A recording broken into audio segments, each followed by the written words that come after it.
Hello everyone, আমি অনির্বাণ। আমাদের চ্যানেলে আপনাদের সকলকে স্বাগত। এই ভিডিওতে আমি কথা বলতে চলেছি চিরদিনই তুমি যে আমার দুই সিনেমাটার ভিনটেজ রিভিউ নিয়ে। তো চলুন ভিডিওটি শুরু করা যাক।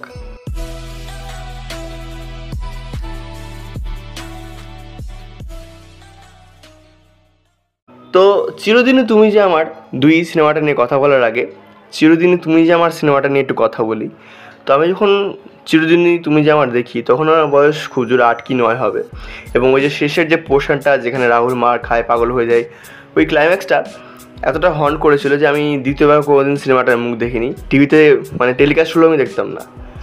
এবার চিরদিনই তুমি যে আমার দুই সিনেমাটা দেখার এই জন্য ইচ্ছে ছিল যে প্রথম ছবিটার মানে স্টোরি লাইনটা আমার মনে ছিল, এবং চিরদিনই তুমি যে আমার দুইয়ের যে গানগুলো সেগুলো কিন্তু বেশ ভালোই লাগে আমার।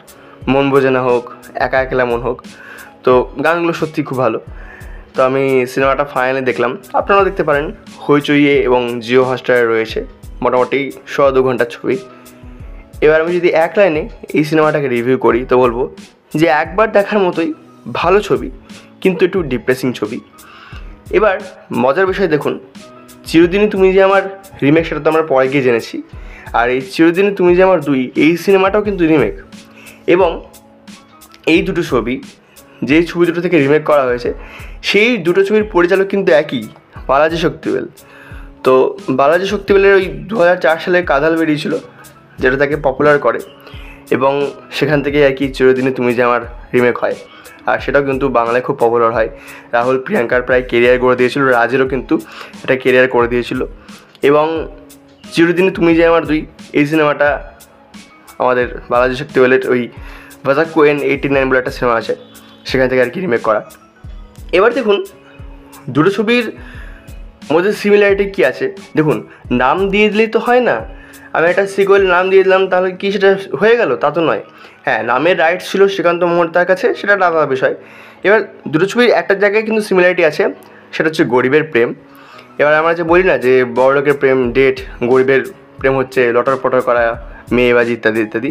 তো ওই বিষয়টা কিন্তু যেমন ফার্স্ট পার্টে যেমন এক্সপ্লোর করে, তেমন এই ছবিতেও কিন্তু এক্সপ্লোর করেছে। হ্যাঁ, যেখানে এই যে অর্জুনের যে চরিত্রটা, সে গরিব, সে আর কি প্রেমে পড়েছে। তো বিষয়টা কিন্তু খুব সিমিলারিটি এখানে রয়েছে। বাট হ্যাঁ, চিরদিনই তুমি যে আমার দুই যেখান থেকে রিমেক করা হয়েছিল ভাজাক্কু N89, সেটা কিন্তু ক্রাইম থ্রিলার ছবি ছিল। তো সেটাকে রোম্যান্টিক ড্রামাতে কনভার্ট করা সহজ নয়, মানে ওটা সম্পূর্ণ একটা ক্রাইমের বেসিস চলেছিল। এখানে কিন্তু ক্রাইমের বেসিস চলেছে, বাট এখানে কিন্তু রোম্যান্টিক পোর্শনটা বেশি, প্রেম বা ফিলিংসের বিষয়টা বেশি। এবার চিরদিন তুমি যে আমার দুই সিনেমাটার ভালো খারাপ দিক যদি বলি, প্রথমত এই ছবিটার প্রথম ভালো দিক হচ্ছে প্রত্যেকের কাজ, বেশ ভালো কাজ প্রত্যেকের। অর্জুনের কাজ ভালো, এখানে যে মেয়েটি কাজ করেছে উর্মিলা মাহান্ত তার নাম, সে কিন্তু অরিজিনাল ছবিতেও ছিল, তো তার কাজও খুব ভালো। আর এনা সাহা, বিহু বা খরাজ প্রত্যেকের কাজই কিন্তু ভালো। আর আরেকটা বিষয়, গানগুলো তো ভালো বললামই। আর এখানে যেরকম ওয়ার্ল্ড বিল্ডিং গোটা ছবিটার, সেটা কিন্তু দেখতে খুব ভালো লাগে। মানে ওই যে এই যে ক্যারেক্টারে উঠে আসা, ভানুর ক্যারেক্টারটা উঠে আসা গ্রাম থেকে, তার যেরকম স্ট্রাগল, সেটাকে যেরকম প্রেজেন্ট করা হয়, দেখতে তো অবশ্য খারাপ লাগেই, বাট সেটা কিন্তু খুব আমরা একাত্ম হয়ে পড়ি ওই ক্যারেক্টারের সাথে, এবং সেই জন্য কিন্তু ছবিটা দেখতে ভালো লাগে।